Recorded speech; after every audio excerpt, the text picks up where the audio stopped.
Hi everyone, my name's Caitlin. I'm a behavior and training volunteer with the Animal Welfare League of Arlington. This here is my dog Captain, and today we're going to show you how to teach your pet to sit on cue. Now first you're going to want to make sure your pet is already sensitized to a clicker or a verbal marker. You're also going to want to make sure you have lots of yummy treats available for the training session to keep your pet motivated.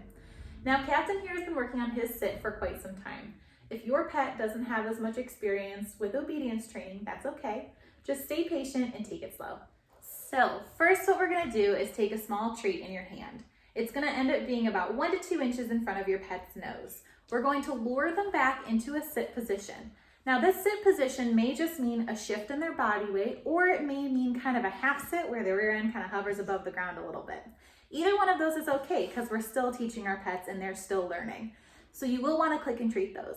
After about 3 to 4 shifts in body weight or half sits, then what you're gonna do is try and challenge them to get the rear end all the way to the ground by only clicking and treating those and kind of phase the next one out.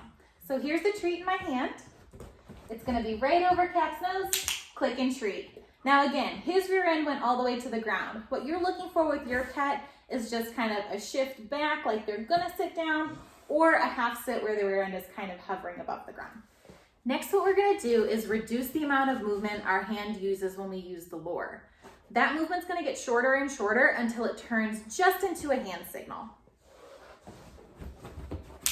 Next, what we're gonna do is pair the hand signal with the verbal cue sit. Sit. Next, what we're gonna do is phase out the use of the hand signal and the verbal cue and only use the verbal cue sit. Sit. For our pets who are a little more fearful, that doesn't mean they can't do obedience training. We're just going to teach them a little bit differently because sometimes a lure may end up in them running away instead of sitting. So anytime you notice your pet sitting, say sit and then mark the behavior and give them a treat. Remember, learning is supposed to be fun and a good experience, not a scary one. So keep things light, stay patient, and keep at it. Every animal learns at a different pace. Your pet may have their rear end on the ground right after the first lure, and that's okay. You might just have an overachiever. Other pets may take a couple extra half sits before they get their rear end on the ground, and that's okay too. Just adjust the speed of your training to the pace that your pet is learning. Take your time, stay patient. If you have any questions, please feel free to reach out to us. Keep practicing, and we'll have another exercise for you guys soon.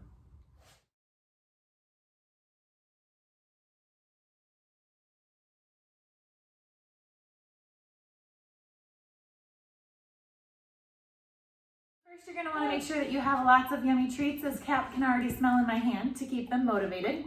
You're also gonna wanna make sure your pet is